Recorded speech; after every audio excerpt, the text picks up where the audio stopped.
أشهد أن محمد رسول الله.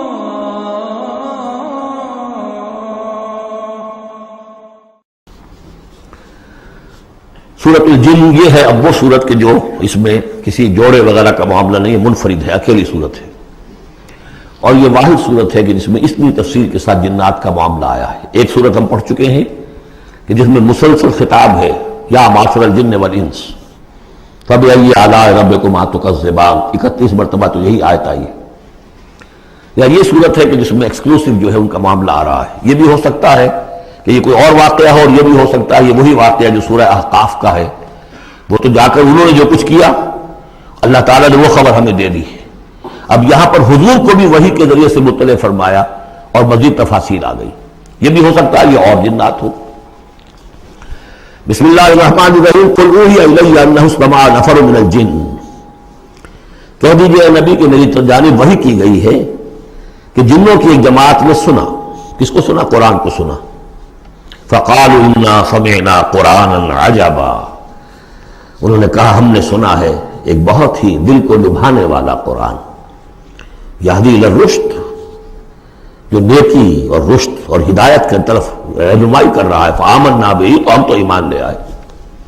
اس وقت بھی میں نے کہا تھا یہ لمحہ فکریہ ہے، ایک دفعہ کا اجتماع ہے قرآن کا، اور وہ بندے کہاں سے کہاں پہنچ گئے، داعی بن گئے۔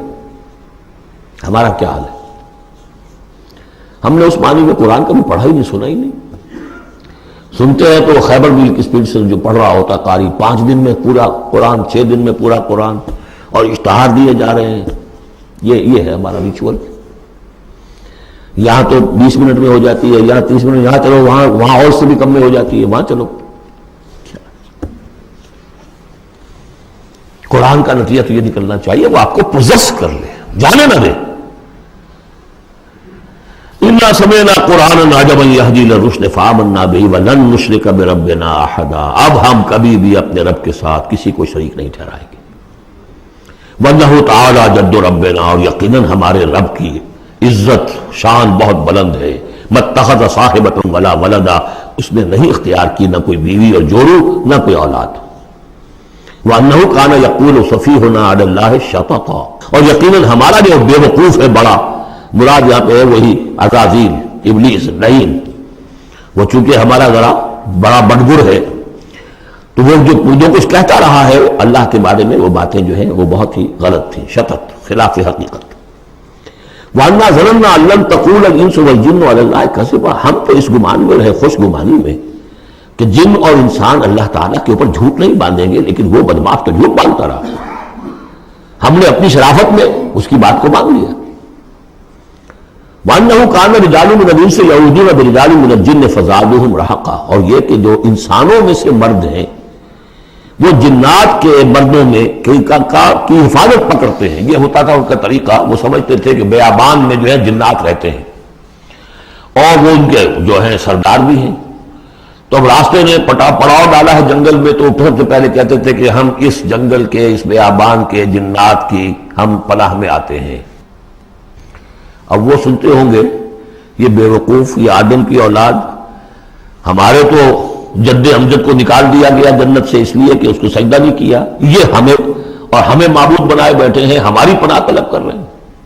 لہذا ان میں اور سرکشی پیدا ہو گئی، اور اکڑ گئے کہ یہ انسان ہو کر یہ ہماری پناہ مانگ رہے ہیں، ہم سے طلب کر رہے ہیں پناہ، تو اس سے ان کے اندر اور زیادہ سرکشی پیدا ہو گئی۔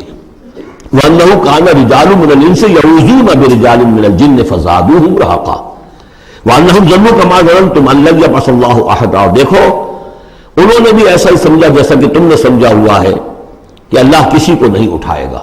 اس کے 2 معنی ہیں، یعنی بعد سے بعد الموت کوئی نہیں ہے، مرنے کے بعد جی اٹھنا نہیں ہے، اور یہ بھی کہ شاید اب اللہ کسی اور کو رسول بنا کر نہ بھیجے، أن يبعث الله أحدا، اس لیے کہ 600 برس بیت چکے تھے، وہ تورات سے واقف تھے جو سورہ احقاف میں تذکرہ آیا ہے، فترت وہی 600 برس، اور یہ طویل ترین وقفہ تھا نبوت کا کہ کوئی نبوت کوئی رسالت دنیا میں نہیں، تو ان کو یقیناً اس سے خیال ہوا ہوگا کہ بس اب ختم ہوا معاملہ، اب کوئی اور رسول نہیں آئے گا۔ وَأَنَّا لَمَسْنَا السَّمَاءَ، اور ہم نے ذرا ٹٹولا آسمان کو ہم نے چاہا کچھ خبریں وبریں لے کر آئیں ذرا غیب کی، فوجدناها ملئت حرسا شدیدا وشوبا، تو ہم نے تو پایا اس کو کہ وہ بھرا ہوا ہے صف چوکیداری سے اور انگارے رکھے ہوئے ہماری ہمیں کھدیڑنے کے لیے. یعنی یہ کہ ہمیں معلوم ہو گیا کہ کوئی واقعی وقت ایسا ہے، کیونکہ یہ سارا انتظام خاص طور پر جب کہ وحی نبوت آتی تھی تو اہتمام کر لیا جاتا تھا. عام حالات میں کوئی بات نہیں، روح اتر رہے ہیں فرشتے، اور یہ جو ہے یہ آگ سے بنے ہیں، وہ نوری ہے یہ ناری ہے، کچھ نہ کچھ ان سے یارانہ گانٹھ کے کچھ نہ کچھ ان سے لے لیتے تھے. یا یہ کہ اچک لیا، من استرق صراقۃ، کسی نے کوئی چیز جو ہے کہیں سے لے لی. لیکن اب جو ہم نے دیکھا ہے آسمان کو تو واقعی وہاں تو بڑے سخت پہرے لگے ہوئے، یعنی کوئی نہ کوئی وحی کا سلسلہ ہے اور نبوت آنی ہے، اور وہ نبوت ہمیں تو مل گئی. ہم جا کر سنائے کلام اور ہم ایمان لے آئے. وَأَنَّا لَمَسْنَا السَّمَاءَ فَوَجَدْنَاهَا مُلِئَتْ حَرَسًا شَدِيدًا وَشُهُبًا وَأَنَّا كُنَّا نَقْعُدُ مِنْهَا مَقَاعِدَ لِلسَّمْعِ، اور ہم وہاں بیٹھا کرتے تھے، وہاں پہ گھاٹ میں بیٹھا کرتے تھے کہ سنگل لینے کے لیے، مقاعد مقعد بیٹھنے کی جگہ، مورچہ جہاں پہ بیٹھا جائے، ہم وہاں پر اپنے ٹھکانوں میں بیٹھا کرتے تھے. فَمَن يَسْتَمِعِ الْآنَ، لیکن اب اگر کسی نے کچھ سننے کی کوشش کی، يَجِدْ لَهُ شِهَابًا رَصَدًا، وہ پائے گا اپنے واسطے ایک انگارہ گھاٹ میں، میزائل پیچھا کرے گا اس کا. وَأَنَّا لَا نَدْرِي أَشَرٌّ أُرِيدَ بِمَنْ فِي الْأَرْضِ أَمْ أَرَادَ بِهِمْ رَبُّهُمْ رَشَدًا. معلوم ہوتا بہت بڑے عالم تھے یہ تورات کے جاننے والے، انہوں نے ایک ایسی عظیم بات کہی ہے. یہ ہمیں یہ معلوم نہیں کہ آیا زمین میں بسنے والے ان انسانوں کی کوئی شامت آ گئی ہے یا اللہ نے ان کے لیے کسی بھلائی کا ارادہ کیا ہے. رسالت آئے گی تو دو ہی نتیجے ہیں، یا تو کوئی عذاب آنے والا ہے اس لیے کہ وما كنا معذبین حتی نبعث رسولا، یا تو کوئی بہت بڑے پیمانے پر انسانوں کی شامت آنے والی ہے، جیسے قوم نوح، قوم ہود، قوم صالح کا حشر ہوا تھا، وہ ویسا ہی حشر ہونے والا ہے. اللہ نظری ہم نہیں جانتے. اشر ارید بمن فی الارض، زمین والوں کے لیے کسی شر کا فیصلہ کیا گیا ہے، ام اراد بہم ربہم رشدا، یا ان کے لیے ان کے رب نے بھلائی کا، خیر کا ارادہ کیا ہے. ظاہر بات ہے نبوت اور رسالت محمدی خیر پر منتج ہوئی. وَأَنَّا مِنَّا الصَّالِحُونَ وَمِنَّا دُونَ ذَلِكَ، اور دیکھو ہمارے اندر نیک بھی ہیں، جنات نیک بھی رہے ہیں اور دوسری طرح کے بھی ہیں. بد نہیں کہا، یہ ہے حکمت تبلیغ، بروں کو بھی برا نہ کہو. ہاں دوسری قسم کے بھی ہیں، نیک بھی ہے اور دوسری قسم کے بھی ہیں. کُنَّا طَرَائِقَ قِدَدًا، ہم تھے مختلف راستوں پر جو کہ ایک دوسرے سے پھٹے ہوئے تھے. یہ قددا جو آیا تھا نا، قدت قمیصہ، پھٹ جانا قمیص کا. وَأَنَّا ظَنَنَّا أَن لَّن نُعْجِزَ اللَّهَ فِي الْأَرْضِ وَلَن نُعْجِزَهُ هَرَبًا، اور ہم نے یہ جان لیا کہ ہم اللہ کو عاجز نہیں کر سکتے، ہرا نہیں سکتے، نہ زمین میں بھاگ کر، اور ہم کہیں بھاگ کر زمین میں اللہ کو شکست نہیں دے سکتے، اس کی پکڑ سے نکل نہیں سکتے. وَأَنَّا لَمَّا سَمِعْنَا الْهُدَىٰ آمَنَّا بِهِ، اور ہم نے تو جب وہ ہدایت سنی، الہدا سنا، اس کی استماع ہم نے کیا، ہم تو اس پر ایمان لے آئے. فَمَن يُؤْمِن بِرَبِّهِ فَلَا يَخَافُ بَخْسًا وَلَا رَهَقًا، تو جو کوئی بھی ایمان لائے گا اپنے رب پر، اسے کوئی خوف نہیں ہوگا کہ نہ اسے کوئی نقصان دیا جائے گا، نہ اس کو کوئی زبردستی ہوگی، کوئی زیادتی ہوگی. جیسے جیسے ان کے اعمال صالحہ ہیں پورے پورے اللہ تعالیٰ ان کا اجر ان کو دے دے گا. وَأَنَّا مِنَّا الْمُسْلِمُونَ وَمِنَّا الْقَاسِطُونَ، اور دیکھو ہمارے اندر وہ بھی ہیں جو فرما بردار ہیں اور وہ بھی ہیں جو بے انصافی کرتے ہیں.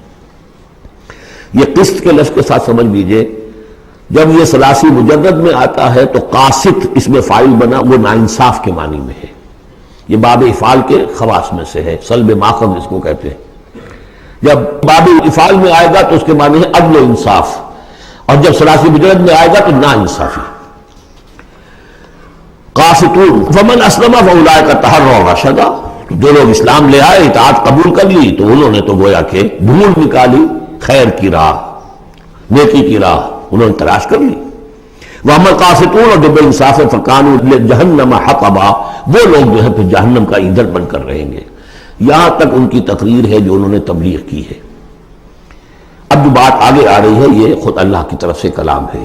أَن لَّوِ اسْتَقَامُوا عَلَى الطَّرِيقَةِ لَأَسْقَيْنَاهُم مَّاءً غَدَقًا، اور یہ کہ یہ اگر لوگ اپنے اس طریقے پر جو طریقہ انبیاء کا تھا، جو آدم نے دیا تھا، جو نوح نے دیا تھا، یہ چلتے رہتے تو ہم انہیں خوب پلاتے، پانی بھر بھر کر خوب سیراب کرتے ان کو. یہاں لفظ طریقت آیا ہے قرآن میں، شریعت طریقت.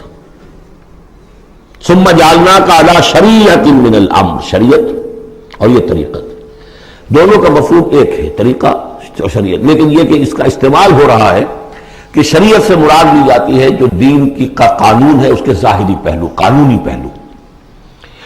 طریقت اسی کے باطنی پہلو کا نام ہے کہ ایک نماز ہے، وضو کیسے کرو گے، کیا فرائض ہیں، کیا نوافل ہیں، کیا کام رہ گیا تو وضو نہیں ہوا، یہ شریعت بتائے گی، یہ آپ کو فقیہ بتائیں گے، یہ آپ کو مفتی حضرات بتائیں گے۔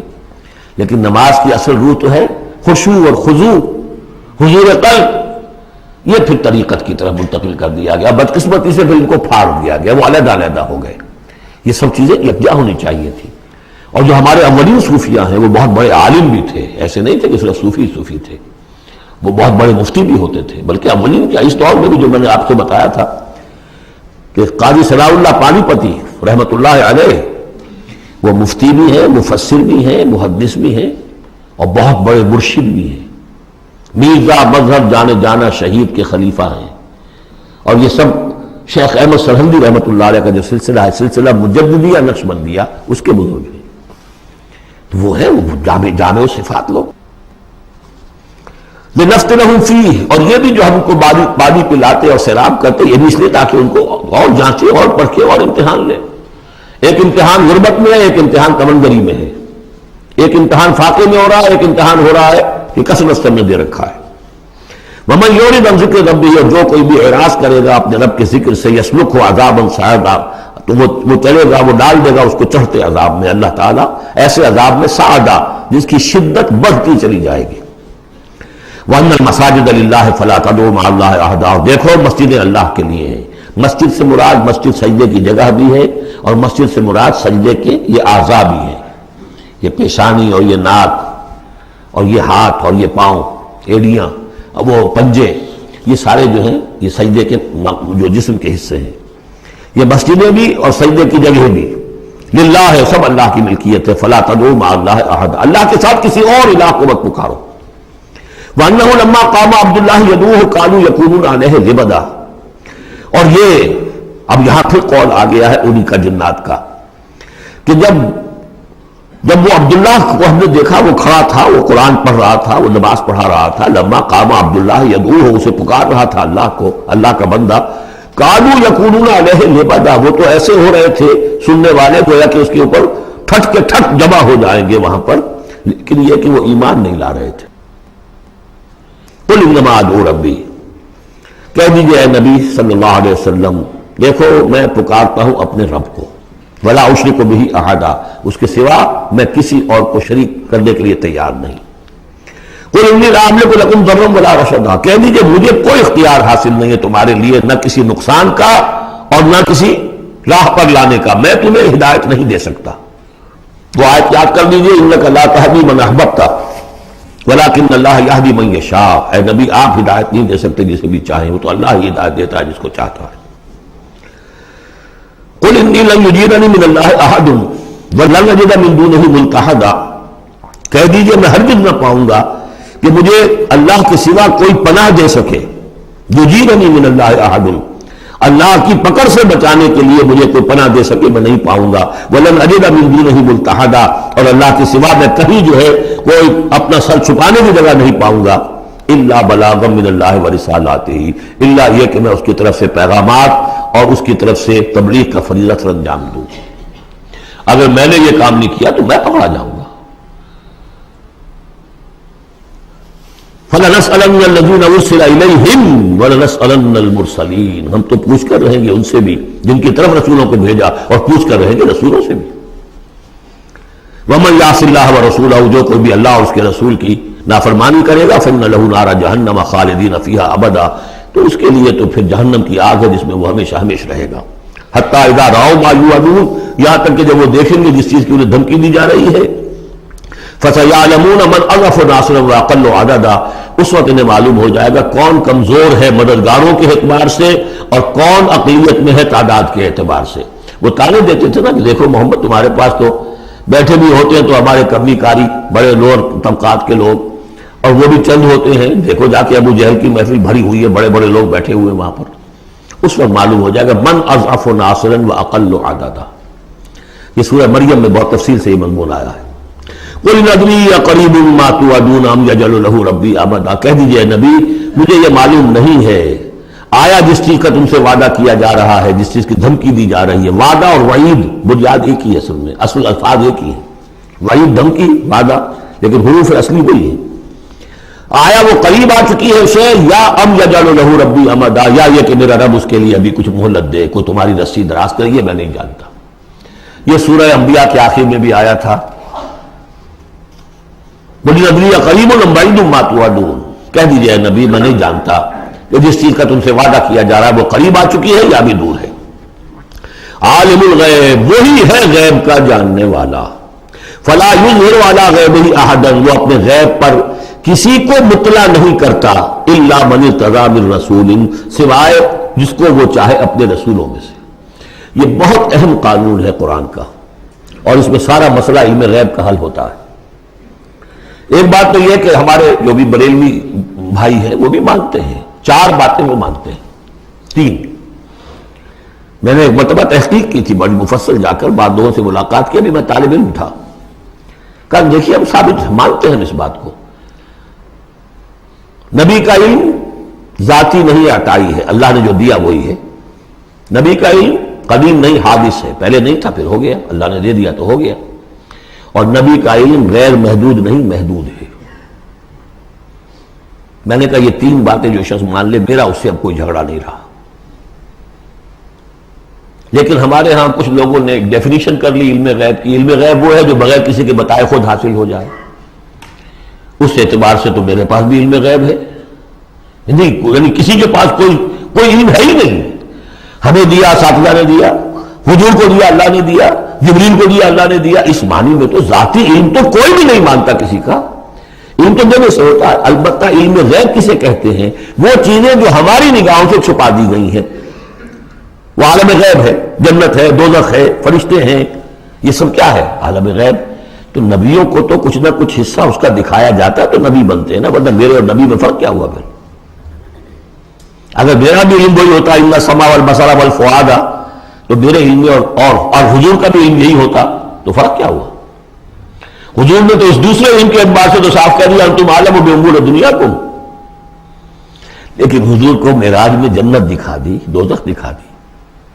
زمین پر رہتے ہوئے آپ نماز پڑھا رہے تھے، غالباً وہ جو کہ نماز پڑھائی جاتی ہے جبکہ بارش نہیں ہوتی، استسقاء کی نماز، اسی کے دوران اچانک ایک دفعہ آپ آگے بڑھے.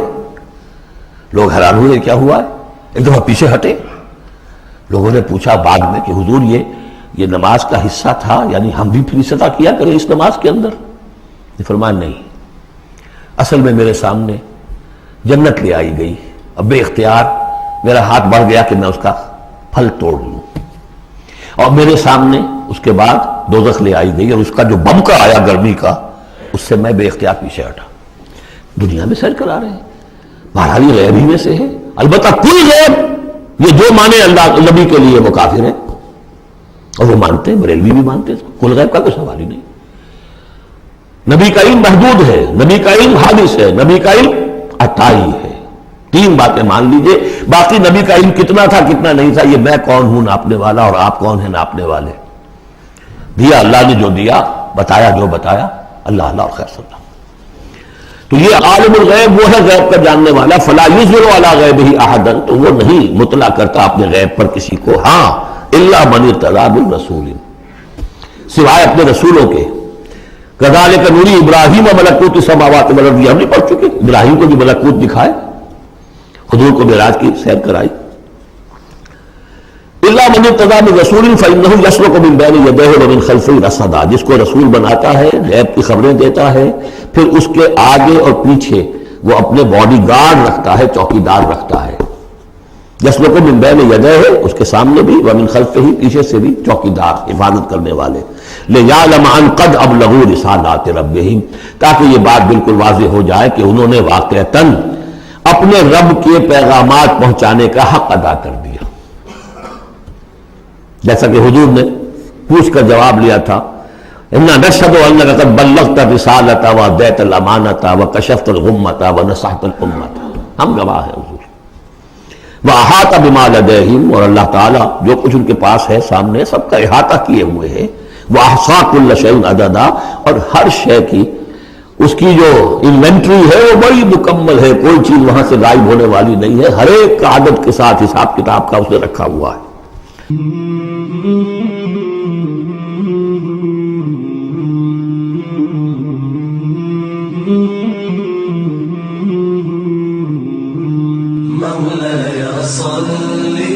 وسلم دائما أبدا على حبيبك خير الخلق كلهم مولاي صل وسلم دائما أبدا على حبيبك خير الخلق كلهم مولاي صل وسلم